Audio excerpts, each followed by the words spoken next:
በሰሜን ወሎ በከባድ መሳሪያ ጥቃት ንጹሃን ተገደሉ። ሰላም እንደምንላችኋል የኢትዮ ፎከስ ቤተሰቦች፣ የዛሬው መረጃ ይዤላችሁ ቀርቤያለሁ። ለቻናላችን አዲስ የሆናችሁ ላይክ፣ ሼርና ሰብስክራይብ በማድረግ አብራችሁን ቆዩ። በአማራ ክልል ሰሜን ወሎ ዞን እሁድ ሰኔ 22 2017 ዓ.ም በተፈጸመ ተደጋጋሚ የሞርታር ጥቃት ታዳጊዎችን ጨምሮ 4 ሰዎች ሲገደሉ 7 ሰዎች ደግሞ መቁሰላቸውን የዓይን እማኞችና የአካባቢው አስተዳደር ለቢቢሲ ተናገሩ። ጥቃቱ የተፈጸመው በግዳን ወረዳ ዋና ከተማ ሙጃ ከጠዋቱ 2 ሰዓት ከ40 አካባቢ ሲሆን የአካባቢው አስተዳደር ጥቃቱን የፈጸሙት በአካባቢው የሚንቀሳቀሱ የፋኖ ኃይሎች ናቸውም ብሏል። ጥቃቱ በመንግስት የተጠራ ህዝባዊ ሰልፍ መዳረሻ እንደሆነ በታመነበት ኳስ ሜዳና በዙሪያው መድረሱን 3 ነዋሪዎችና የአካባቢው ባለስልጣናት ለቢቢሲ ተናግረዋል። የወረዳው ዋና አስተዳዳሪ አቶ አማኑኤል አያሌው 5 የሞርታር ጥይት መወርወሩን ገልጸው ጥቃቱ ሰልፉን ለማስተጓጎል ኢላማ ያደረገ ነው ብለዋል። ጥቃቱ ሲፈጸም ከከተማው ጫፍ ሰልፉ ወደሚጠናቀቅበት ኳስ ሜዳ እያመራ እንደነበር የተናገሩት አንድ ነዋሪ ይህንንም ተከትሎ ሰልፉ ባለበት እንዲቆምና እንዲጠናቀቅ መደረጉን ተናግረዋል። ጥቃቱ በተፈጸመበት ጊዜ ሁሉም ሰው በስጋት እየተሯሯጠ ነበር። ወደ ሐኪም ቤት የሚሄድ አለ፣ ቤተሰቡን የሚፈልግ አለ፣ ግርግርን የነበረው ሲሉ ከጥቃቱ በኋላ የነበረውን ሁኔታ አመልክተዋል። ሁለቱ የሞርታር ቅንቡላዎች የግለሰብ ቤቶች፣ ሁለቱ ሰልፉ ይካሄድበታል ተብሎ በታመኑና ህዝባዊ ኩነቶች በሚካሄዱባቸው ስፍራዎች እንዲሁም አንዱ በከተማው ወጣ ባለ ገጠራማ ስፍራ ማረፋቸውን አስተዳዳሪው ገልጸዋል። ጥቃቱ ሲፈጸም ኳስ ሜዳው አካባቢ ፀሐይ የሞቁ እንደነበር የተናገሩት አንድ የዓይን እማኝ ሁለተኛው ቅንቡላ ወይም የከባድ መሳሪያ ጥይት ኳስ ሜዳው ውስጥ ማረፉንና ከባድ ፍንዳታ መከሰቱን ገልጸዋል።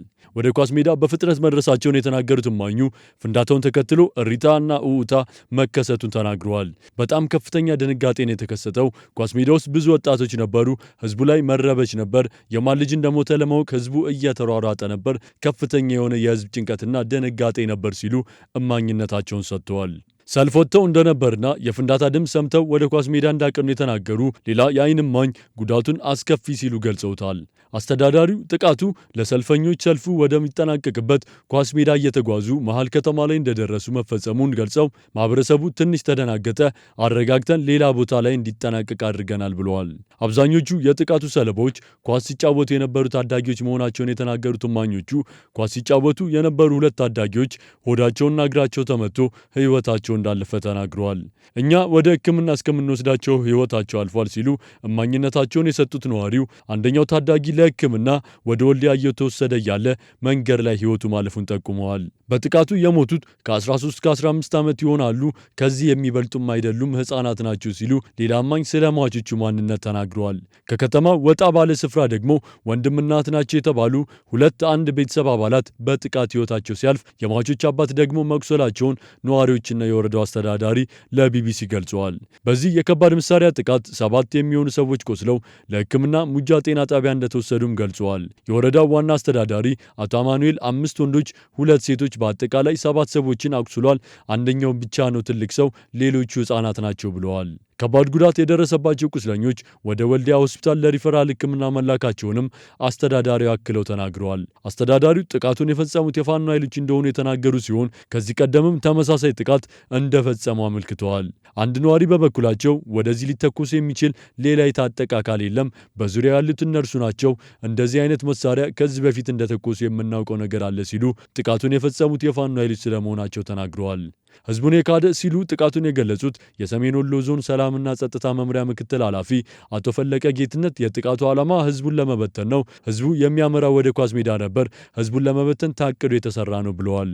ከግዳን ወረዳ ባለፈ በላስታ ወረዳም ሰልፍ ለመበተን ተመሳሳይ ጥቃት መፈጸሙን፣ ነገር ግን ሰው ላይ ጉዳት አለመድረሱን አቶ ፈለቀ ለቢቢሲ ተናግረዋል። አንድ ነዋሪም ጥቃቱ የተፈጸመው ሰልፉን ለማስቆም ታስቦ እንደሆነ እምነታቸውን ተናግረዋል። የሟቾች የቀብር ስነ ስርዓት እሁድና በማግስቱ ሰኞ ሙጃ ማርያም በተባለ ቤተ ክርስቲያን መፈጸሙን ነዋሪዎች ገልጸዋል። ከእስካሁኗ ቀን ድረስ ከተማዋ ላይ መረጋጋት አይታይም፣ በጣም ከፍተኛ ስጋት አለ። እዚህ አካባቢ ኳስ ሜዳ አካባቢ ማለት ነው፣ ዝር የሚል ወጣት አይገኝም ሲሉ አንድ ነዋሪ ስጋቱን ገልጸዋል። ጥቃቱ ጥሎት ያለፈው ጠባሳ በቀጣይስ ምን ሊፈጥር ይችላል በሚል ማህበረሰቡ ስጋት አለው። ከነበረው ሁኔታ አንጻር አሁን በዙሪያው ሰላም አለ፣ ተኩስ የለም ሲሉ ሌላ ነዋሪ አሁናዊ ሁኔታውን ተናግረዋል። ላለፉት 2 ዓመታት ግጭት እየተካሄደበት ባለው የአማራ ክልል እሁድ ሰኔ 22 2017 ዓ.ም በተለያዩ አካባቢዎች መንግስትን የሚደግፉ ሰላማዊ ሰልፎች በተለያዩ አካባቢዎች ተካሂደዋል። ሰልፎቹ በዋናነት በክልሉ ሰላም እንዲሰፍንና መንግስት ሕግን እንዲያስከብር የሚጠይቁ መፈክሮችም ተሰምተዋል። አድማጭ ተመልካቾቻችን ለዛሬ ያዝንላችሁ መረጃዎች እነዚህን ይመስሉ ነበር። በሌሎች መረጃዎች እስክንገናኝ ሰናይ ቀን